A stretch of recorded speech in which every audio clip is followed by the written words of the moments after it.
8 نشانه اصلی بروز بیماری گند خون که نباید اون رو نادیده بگیریم. سلام بچه‌ها، امیدوارم که حالتون عالی باشه. اشکان هستم و قراره که داخل این ویدیو با هم 8 تا نشانه بروز بیماری گند خون رو صحبت کنیم. این نشانه ها اکثرا نشانه هایی هستن که مردم بهشون بی‌توجهن و ما باید زمانی که این نشانه ها رو توی بدن خودمون یا دوستان و اطرافیانمون دیدیم حتما به پزشک مراجعه بکنیم. خب بچه‌ها، اولین نشانه افزایش تشنج و سردرده.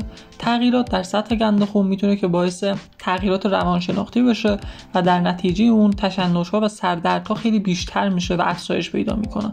پس اگر که سردردهای خیلی شدیدی داریم، احتمال داره که به خاطر گند خون ما باشه. دومین نشانه بی‌اشتهایی و لاغریه. اگر که شما بیش از حد احساس گرسنگی میکنید، در عین حال وزن خودتون رو هم از دست میدین، به خاطر بیماری گند خونتون رو و حتما باید به پزشک مراجعه بکنید و با پزشکتون صحبت کنید. سومین گزینه افزایش تحریک. اگر که متوجه شدین بدنتون بیش از حد عرق میکنه، این عرق کردن یکی از عامل‌های اصلی بروز بیماری گند خونه و اگر که اینطوری باشه به احتمال خیلی زیاد به گند خون دچار شدین. چهارمین گزینه خشکی دهان و تشنگی بیش از حد. افزایش گند خون باعث تشنگی زیاد و خشکی دهان میشه. اگر این علائم رو تجربه میکنید حتما بهتر که با پزشک خودتون مشورت کنید. پنجمین نشانه بیقراری و اضطرابه. تغییرات در سطح خون میتونه که باعث افزایش سطح استرس در بدن بشه و روی وضعیت روحی تاثیر بذاره و در نتیجه اون اضطراب و بیقراری میاره.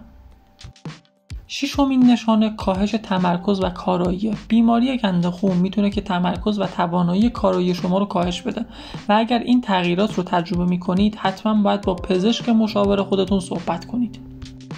هفتمین نشانه بروز خستگی و خواب‌آلودگیه. افزایش گند خون میتونه باعث خستگی زیاد، خواب‌آلودگی و انرژی کم بشه. اگر توی همین حالت قرار داریم بهتره که حتما با پزشک خودتون صحبت بکنید. خب بچه‌ها، میرسیم به آخرین نشانه و اصلی ترین نشانه بیماری گند خون. زخم‌های بهبود ناپذیر و التهابات بالا بودن سطح گند خون میتونه باعث کاهش قدرت بهبود زخم‌ها و درمان التهابات بشه و اگر زخم‌هایی توی بدنتون وجود داره که بهبود پیدا نمی‌کنه و بهتر نمیشه، حتما باید با پزشک خودتون صحبت بکنید. امیدوارم این ویدیو براتون مفید باشه و بتونید که با کمک این ویدیو نشانه‌های بروز بیماری گند خون رو درک بکنید. اما باید تاکید بکنم که هیچ تشخیصی بدون مشاوره و معاینه پزشکی صحیح نیست. بنابراین اگر که شما یا عزیزانتون با هر یک از این نشانه‌ها مواجه شدین، بهتره که فوراً به پزشک خودتون مراجعه بکنید.